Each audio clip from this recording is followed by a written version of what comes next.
কবি জন্মেছি, আমার বাবা কবি জন্মেছে, আমার ঠাকুরদা কবি জন্মেছে। নির্বাচন কমিশনের এটা কাজ নয়। যেভাবে মানুষের মধ্যে আতঙ্ক তৈরি করা হচ্ছে, এসআইআরের আড়ালে নাগরিকত্ব যাচাইয়ের অভিযান তারা করছেন, বিপক্ষ থেকে এক অনুযায়ী ভোটাধিকার দেওয়ার জন্য এইসব দেখার বিষয় নয়। যে সরল চিন্তার দ্বারা প্রক্রিয়ার দ্বারা এসআইআরকে তারা চালু করার চেষ্টা করছে, এটা অত্যন্ত অগণতান্ত্রিক। আমরা এই এসআইআর প্রক্রিয়া বাতিলের দাবি জানাচ্ছি। বহু জল্পনার অবসান ঘটিয়ে অবশেষে পশ্চিমবঙ্গ সহ মোট 12টি রাজ্য এবং কেন্দ্রশাসিত অঞ্চলে এসআইআর চালুর কথা ঘোষণা করে দিলেন মুখ্য নির্বাচন কমিশনার জ্ঞানেশ কুমার। আমরা দেখেছি জনমানসে বিভিন্ন মহল থেকে এসআইআরের নামে নানাবিধ ভয়ভীতি ও আতঙ্ক ছড়ানো হয়েছে এবং এখনও হচ্ছে। এবার এরই বিরুদ্ধে যৌথ প্রতিবাদে পথে নামল রাজ্যের সব বাম দলগুলো। স্বচ্ছতার সাথে একটা নির্ভুল ভোটার তালিকা প্রস্তুতের দাবি জানালেও তারা। এই মর্মে তারা আজ পশ্চিমবঙ্গের মুখ্য নির্বাচনী আধিকারিকের কাছে একটি স্মারকলিপিও পেশ করেন। তো আসুন দেখে নিই প্রতিবাদীরা কি বলছেন এই নিয়ে।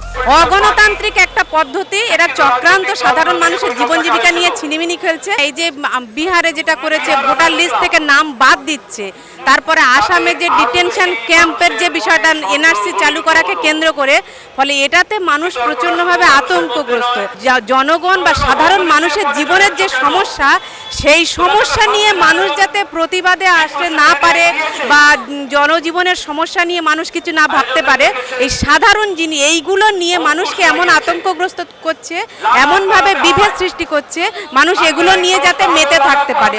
ফলে সরকারের যে চক্রান্ত, এই যে ভোটার লিস্ট থেকে নাম বাদ দিতে চাইছে, যেখানে কেন্দ্রীয় সরকার চাইছে যে মানে তাদের মনোনীত এখানে নির্বাচন কমিশন করেছে, ফলে তারাই কিন্তু এটা কন্ট্রোল করছে। সেই দলের মূলত তারা চেষ্টা করবে সেই দলের যারা সমর্থক তাদেরকেই করার জন্য, কিন্তু মানুষের মধ্যে একটা আতঙ্ক হয়রানির বাতাবরণ সৃষ্টি করেছে। এই গ্রাম অঞ্চলে কিন্তু এসআইআর নিয়ে মানুষের মধ্যে একটা মানে ভয়ঙ্করভাবে আতঙ্কর একটা সৃষ্টির পরিবেশ তৈরি করছে, যার ফলে আমরা পানিহাটের ঘটনা দেখলাম বা আগারপাড়ার ঘটনাটা দেখছি। আমি তো ভোট দিয়েছি, ভোটাধিকার আমি ভোট দিয়েছি, আমি একজন সরকারকে নির্বাচিত করেছি।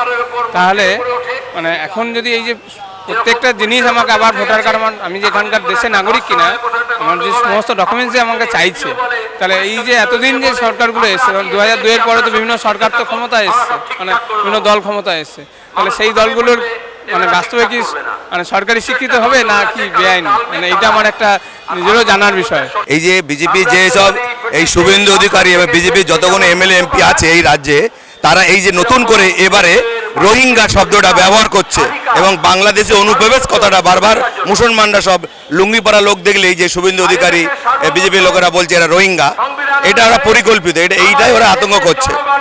আর যাদের কাগজপত্র একটু ভুল পাওয়া যাবে তাদেরকে ওই কথা বলেই ভোটার লিস্ট থেকে নাম বাদ দেবে, এটা হচ্ছে চক্রান্ত। সরকারের উদ্দেশ্য আলাদা, নাগরিকত্ব প্রমাণ করা বা ভোটার লিস্টকে সংশোধন করাটা তাদের মূল উদ্দেশ্য নয়। তা নাহলে সুপ্রিম কোর্ট যেখানে বলে দিচ্ছে আধারকেও নথি হিসেবে গণ্য করতে হবে এবং বাকি 11টা দিয়ে দিয়েছে, সেক্ষেত্রে আজকে তার সার্টিফিকেট লাগবে, জন্মের শংসাপত্র লাগবে বা তার হায়ার সেকেন্ডারি, হাই স্কুল ইত্যাদি স্কুলের অ্যাডমিট কার্ড সার্টিফিকেট লাগবে। এই তথ্যগুলো চাওয়া হচ্ছে, এর দ্বারা বোঝা যাচ্ছে তাদের উদ্দেশ্য ভোটার লিস্টকে সংশোধন করা নয়, বিভাজন তৈরি করা। এবং এই যিনি মারা গেছেন আজকে আগরপাড়ায়, খুবই দুঃখজনক ঘটনা। এবং আরও এটা একটা ইন্ডিকেশন, দেশ জুড়ে যখন আধার তৈরি করা হলো লক্ষ কোটি টাকা খরচ করে, তখন কত বড় একটা কার্যক্রম করা হলো দেশের মানুষের ট্যাক্সের পয়সা দিয়ে। এবং এখন বলছে যে না, আধার দ্বারাও নাগরিকত্ব বোঝা যাবে না, কারণ আধার অনেক ভুয়ো হয়েছে। তো আধার ভুয়ো হচ্ছে, ভোটার কার্ড ভুয়ো হচ্ছে, প্যান কার্ড ভুয়ো হচ্ছে, সে দায়টা কি জনগণের, সাধারণ মানুষের?